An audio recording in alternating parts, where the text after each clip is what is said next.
Alright mga katropa, welcome sa another vlog natin, and today is our last day here in Boracay. So we spent 5 days here and pupunta kami sa Station 3 para kumain, mag-photo booth, and gawin yung mga activities. So tara! So nandito na kami sa e-drive. From Station 2 sa Hotel Number 1 and Station 3, that's 150 pesos. So mga katropa, napakaganda nga ng sikat ng araw ngayon. Ayan oh, ang ganda! Mukhang makikita namin ng sunset oh. Nandito na yung mga bangka ngayon sa Dalampasigan kasi kahapon wala yan dahil nga sobrang lakas ng alon. So ngayon nandiyan na siya. Tulit na tulit yata ang aming magiging last day dito sa Boracay. Hindi na masyadong malakas yung hangin, saka yung alon at saka ang ganda ng dagat nito.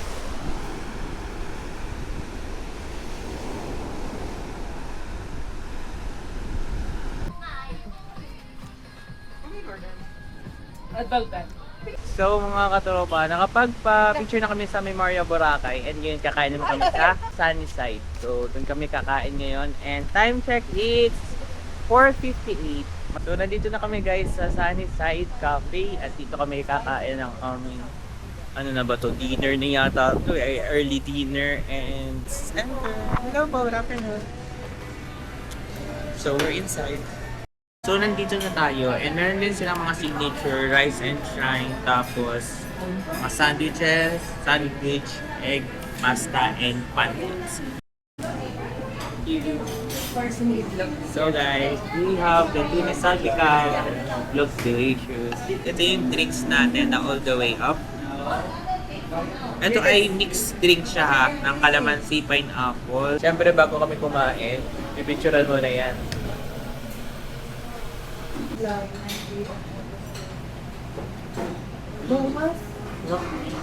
Ano siya?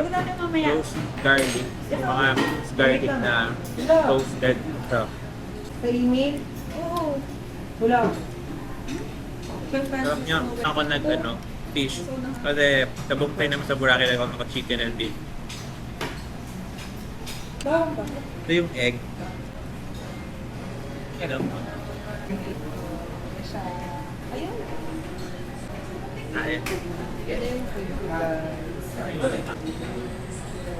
Ayun.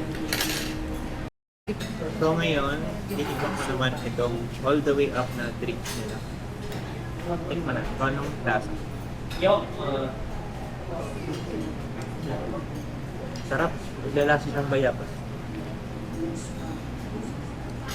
Mga may siyang kalamansi, may siyang apple. Naglalasa siyang bayabas. Naghihinog na bayabas. Ganun, naglalasa siyang ganun. Ito yung kay Poseidon. Bacon siya. Guys, adobo siya. Tikman natin. Nice. Adobo sa puti. Tikman natin ang siya lang. Sarap na. Crispy siya doon sa lambot. In-order ko na kasi naka-bite size na siya. Walang tinig. Ayaw kasi size dami kasi matinig. Mga tropa, ang tipid ko talaga magulang mo. May tira pa ako. Tuna. Pero papapakin ko na lang siya. Kailangan niya sa